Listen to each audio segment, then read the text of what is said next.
Then all of us heard him coughing. After about a minute, I was getting worried. So I jumped up. I said, Chief, are you okay? Are you okay? I want to open the door of the toilet. As I was about going in, he was coming out. He was sweating. He looks tired. I said, what is wrong? What is wrong? He said, please, can they get my cough syrup in the room? I said, sure. So we laid him down on the couch. I went out, told one of the BGs to use the other BG car, not the official car for Chief Abiola, to go and bring his cough syrup from where he was staying. I came in. By the time I came in, as I was coming, he said he was feeling cold. We put off all the ACs. Then he said he was feeling heat. We should open the windows. We draw all the curtains and open the windows. At that time, all of us were standing. Everybody was confused.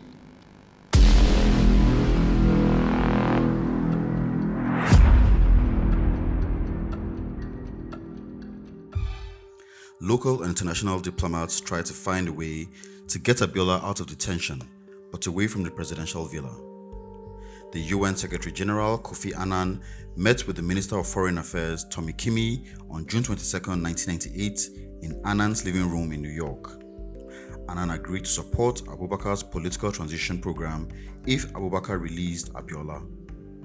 Ikimi and the Nigerian government were so encouraged by Annan's potential support that they invited him to Nigeria on June 29th on board a plane provided by the Nigerian government. Nigeria was so high on the UN's agenda that Annan made an unscheduled 4-day trip to Nigeria to meet Abubakar and Abiola.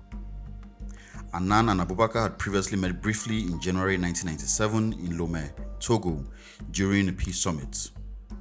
On that first meeting, Annan observed that Abubakar had also served as a member of the UN peacekeeping force in Lebanon, and he used that shared involvement in peacekeeping to break the ice with Abubakar. Annan had found Abubakar to be reasonable in his outlook and straight-speaking, in contrast to the quiet, strange character of Abacha. When Annan met Abubakar again in 1998, he urged him to release Abiola. Abubakar agreed on condition that Abiola would withdraw his claim to the presidency. Meanwhile, the detained and secluded Abiola was totally unaware of unfolding events or of the fuss he was causing outside. He had not been allowed to see any members of his family for 32 months since November 3, 1995. Abiola had been detained at a very inconspicuous house in the Kado housing estate in Abuja. To avoid attracting attention, the house had only a few guards at the gates. Abiola was kept in a room upstairs with his exercise equipment downstairs. Apart from his doctor, Ore Falomo, Abiola rarely had guests. Despite his bleak situation, he was usually jovial and often spoke to and joked with his guards. One of Abiola's police guards was Assistant Superintendent of Police Theodore Bethnel Zadok. After Abacha's death, Abiola's detention conditions were eased. Abiola's guard moved him to Gadonasco Barracks in Abuja. As local and international dignitaries began to make their way to see Abiola, they again moved him to the guest house of the Secretary to the Government inside the complex in which the presidential villa is located. Abiola did not know why he was being moved until Sunday, June 28, when the Chief of Army Staff, Major General Bamei, and Chief of Air Staff, Air Marshal Nsikak Edwok, met him at Aguda House, the official residence of the Vice President inside the presidential compound. After exchanging pleasantries, Bamei and Edwok informed Abiola that Abacha had died 20 days earlier. Abiola contemplated the news in silence for several moments, then said a prayer for Abacha's soul. He then wrote a condolence letter to Abacha's widow, Miriam, and forwarded it to Abubakar for review and approval before sending it. In the letter, Abiola described Abacha as a friend and brother, and assured Miriam that you and your entire family will always be considered by me and my whole family as friends, brothers, and sisters. As I assured your late husband, despite all he has done and will probably continue to do, I could never hate him. In my heart, my love for him never diminished because I know that Satan was the cause of the schism. Abiola had in the past also written condolence letters to the Abachas from detention when Abacha's sister died in November 1994 and when his son Ibrahim died in January 1996. Bamei and Edwok also gave more shocking news to Abiola. They told him that his friend and former business partner Yaradua had died 6 months earlier. Abiola was stunned by the news and repeatedly asked himself, what was Shehu doing in jail? He also drafted a condolence letter to Yaradua's widow, Binta. The relaxation of Abiola's detention restrictions reinvigorated him. Over the next few days, he wrote more letters to several other people, including Abubakar, Ahigbe, Edwok, and Bamei. Solidarity confinement had not broken Abiola's spirit or dulled his senses. Despite his deprivations during the previous 5 years, winning the presidential election only to have the result voided, being threatened, arrested, detained, and taken to court, being prevented from seeing his family, having his wife murdered, and his business closed, he remained defiant. Abiola was a proud man and he still retained his sense of self-importance. Abiola's access to visitors improved in advance of his anticipated release. Abubakar also allowed two of Abiola's wives, Doyin and Adebisi, and his oldest daughter, Mrs. Lola Edewo, to visit him at Akinola Aguda House in Abuja on July 6, 1998. They met around 10:45 p.m. and stayed with him until 1:30 the following morning. Doyin said, he was full of life, chatting with his humor. He was delighted to see us. However, several things about Abiola's physical condition alarmed his visitors. He revealed that he had been suffering from bouts of malaria and diarrhea for the previous 6 months, and he was limping after injuring his leg after a fall in the bath. Abiola's family also noticed that he went to the bathroom on 5 separate occasions during the time they spent with him. However, Abiola's police guard, Theodore Zadok, gave a contrasting account and said that Abiola was in a sound and healthy condition. After meeting Abiola, his wives and daughter went to the Nnamdi Azikiwe airport in Abuja to fly back to Lagos. Before being allowed to board, a security officer stopped them and told them to immediately return to the presidential villa. The women were optimistic and assumed that the government had brought Abiola's release date forward so he could return to Lagos with his family. They went back to the villa in a state of excitement and anticipation. When they arrived, they were met by officials who instantly rose to their feet to welcome them. They wondered why they were being accorded that sort of respect. Clearly, something major had occurred or was about to occur. We'll allow Major A.M. Aliyu give you his eyewitness account of the day MKO Abiola died in detention.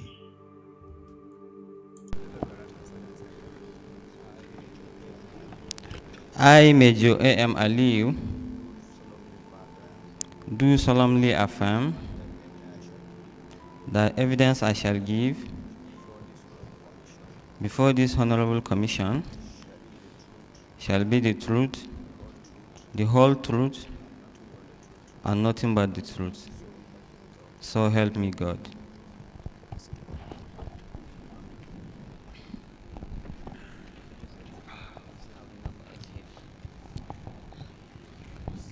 Major Aliyu, please tell the Commission your full names. My name is Major A.M. Aliyu. Abdurrashid Muhammad Aliyu.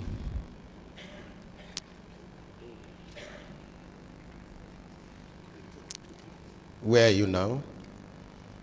I'm on course at Fort Leavenworth, Kansas, United States. Please Speak up and speak into the microphone. You are being recorded. Yes, my lord. Yes, Major, you got the summons to appear before this Honorable Commission. Yes, my lord. Please, would you explain why you were not here at the last adjourned date? My lord, there was a disaster in the United States, and they've closed all their airspace. There are no flights. They restricted people from leaving the state, and I find it difficult to get flight. In fact, before I come, the embassy have to come in. We have to use diplomatic sources. So it was not in disobedience to the summons. It wasn't, my lord. Thank you. We thank God for your life. Thank you, my lord. Now, Major Aliu, between June 1998 and May 1999, where were you? I was the chief security officer to the then head of state, General Abdulsalami Abubakar. As Chief Security Officer, what were your duties? As chief security officer, my duties was to ensure the safety of the CNC, the first family, and the villa. Is that all? That's all. Did you do that alone? No, we have other sub-units and other security outfits that contributed to the security of the villa. We have the SSS, That's right. the police, the NIA, the Nigerian Army Intelligence Corps Detachment, and so on. And so on. Okay. From what unit were you posted to serve as CSO? From Defense Headquarters. What is your own special area in the army? I'm an intelligence officer from the Nigerian Army Intelligence School. Okay. Now, you know why you are summoned here. I do, my lord. You were present when late Chief Abiola died. Yes, my lord. Will you please tell this commission all that you know about the circumstances that led to the unfortunate incident? Yes, my lord. On that day, You remember the date? 7th July, 7th or 8th? Yes. 7 July 1998. 7th July 1998, Yes. an American delegation came to see the then CNC. They were with him at about 2:30. He gave me a call and said, make arrangement for the delegation to see late Chief Abiola. May his soul rest in peace. They were with him, were with the CNC where? In the villa. That's right, go on. Then I call SP Zadok. I can see he's promoted. He was inspector then. I call him Who? SP Zadok. That's right. I called him and told him to go and prepare Chief Abiola. He is going to see some guests at the usual place, which was Aguda House. I now called the Aguda House, talked to the stewards there, and asked them to prepare the necessary drinks and so on that they used to give when visitors come. I waited in the office for the delegation to come out. When they came out, I told the drivers and the then Minister of State for Foreign Affairs, who was with them, Alhaji Buhari Bala, that they should go to Aguda House. I'll come and meet them there. From there, I went straight to where the late chief was detained. I met Zadok there. We entered the vehicle and started coming towards Aguda House. Zadok was You and who entered the vehicle? Zadok was driving. Yes. A bodyguard was staying in the front. Yes. Myself and late Chief Abiola was staying behind. When we were approaching Aguda House, there was a radio call from our control. They requested Zadok should come and open the office of Chief of General Staff.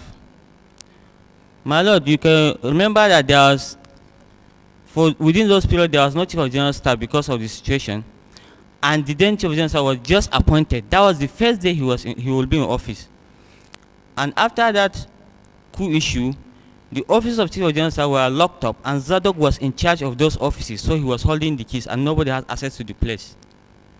So when the CGS came to the place, because he did not tell us he was coming, we were not aware, so I did not instruct Zadok to open the offices. So when he was there, there was a radio call that the CGS is already in the office, and he needed those keys. I now told Zadok, okay, when we arrive at the house, go ahead and open the offices while Chief will be seeing the American delegation. When you finish, you come back. By the time we arrived at the house, in fact, he was about going. I said, no, don't go with that car. Which car? The car we came with. What car was that, yes? A 504, that car was tinted. It has a tinted glasses because it's specially kept for carrying Chief Abiola. And if you go with it and we're taking him back, that means we use a plain car, which was not good. So I asked him to leave that car there, give the BGs the key, and take my own staff car and use it to the place. In case we finish with Chief, before you come back, we'll be able to take him back. He now left to my car. I entered inside with Chief, and we met Thomas Pickering, Go on. Susan Rice, Ambassador Twerel, and Alhaji Buhari Bala, Minister of State for Foreign Affairs. When we entered, they exchanged pleasantries. They talked. The Chief recognized Thomas Pickering, mentioned how they were met, crack jokes, how they were blamed for planning coup against Murtala, how they were arrested, and so on. He recognized, remember some members of state inside. Now, he asked him, are you well? He said, yes, I'm well. You can see I'm quite okay, except for this, my swollen foot. Then he said, you see, I woke up this morning. I was not told I'm seeing you people early enough. So I rushed myself in brushing my teeth. Unless that I have some toothpaste maybe hanging around my throat. So they cracked jokes over it and they sat down. I went to sit just about a meter away from them. Now, at this junction, the steward came in with the refreshment, put their cups, served them. Wanted to serve them. What were these refreshments? Tea and coffee. Tea in one flask, coffee in one flask. He asked them if they will take. Susan Rice accepted to take tea. Ambassador Twerel accepted to take tea. Ambassador Pickering accepted to take coffee. Chief Abiola declined. They were served and the steward left. Then they went ahead on their discussion. After a few minutes, the chief started coughing.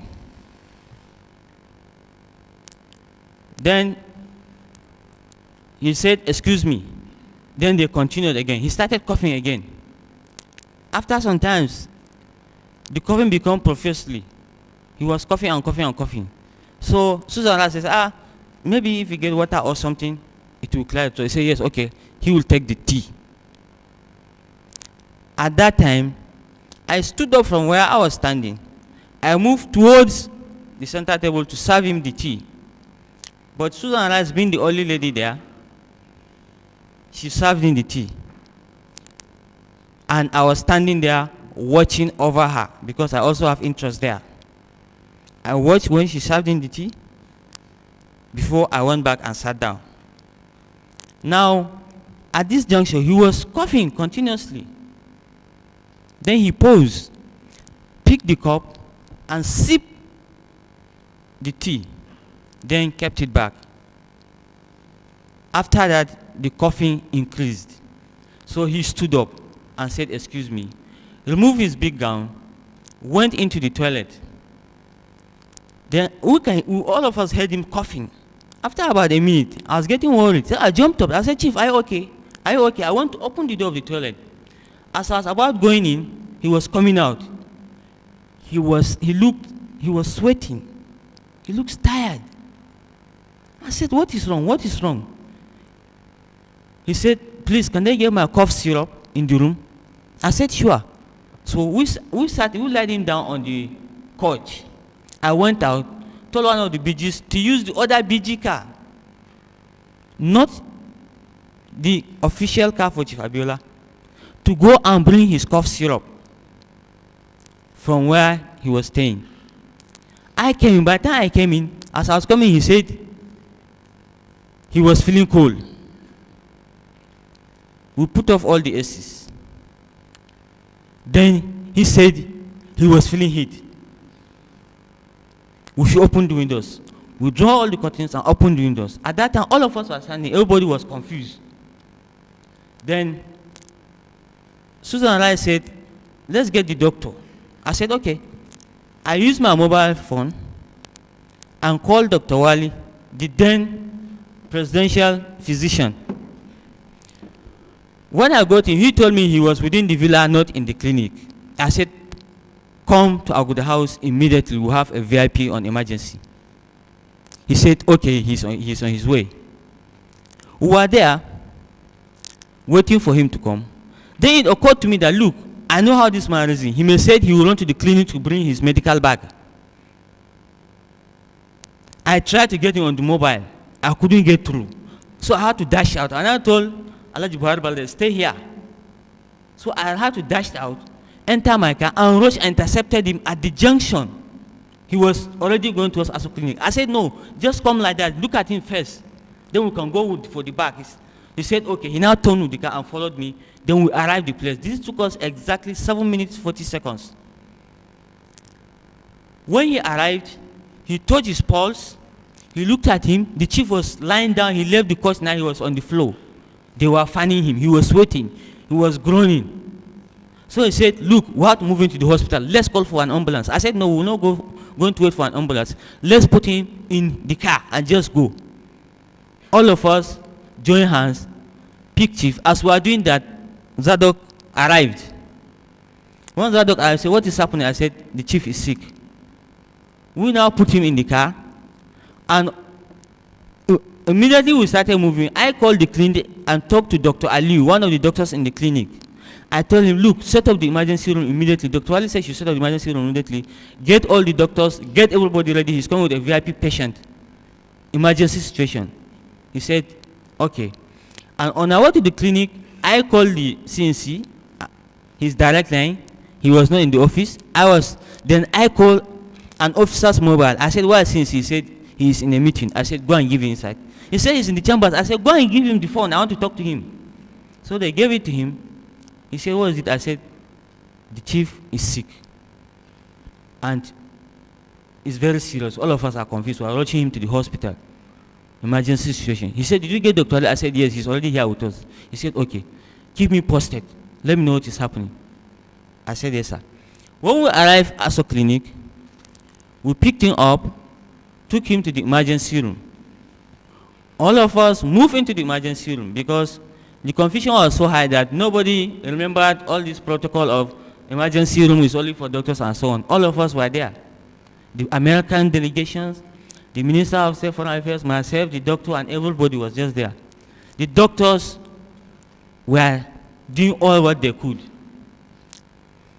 Then I saw the Chief of General Staff arrived at the Asa Clinic in only one car, only him and his ADC driver, not even oddly, without cap. He said, what is happening? What is happening? The CC just called me and told me that. So he was like confused. He went in. He was mortal and said, oh my God, not this hour, not this hour. Then I saw him trying to, I was afraid, let you know, if small people like us did that, it's understandable, and when we have our second in command doing that in front of another country people, it will give a kind of impression. So I suggested, sir, it's okay, why don't you go back? We will sort things out. He said, okay. He went back to his vehicle and left. After some time, I called the senior. I told him, we are still here. The medical team are still working. He said, by the way, do you know whether his family have left? Because his family saw him the previous night. I said, I don't know, but they were staying in Baba Gana King Ibe's house. He said, okay, get him. If they are there, tell him to bring them, let them come and see what is happening. I got Baba Gana King Ibe on the phone. I tell him, sir, our guest is seriously sick. We are in emergency room. The CNC directed that I should tell you to bring his family as Asokun to come and see what is happening. He said, oh my God. He said, okay, I will do that. He went, after some times, before Baba Gana Kingibe gave to me, or before the family arrived, the chief gave up. That took what time? It Between took the time you got to the clinic and when you were told he gave up. exactly 1 hour, 20 minutes.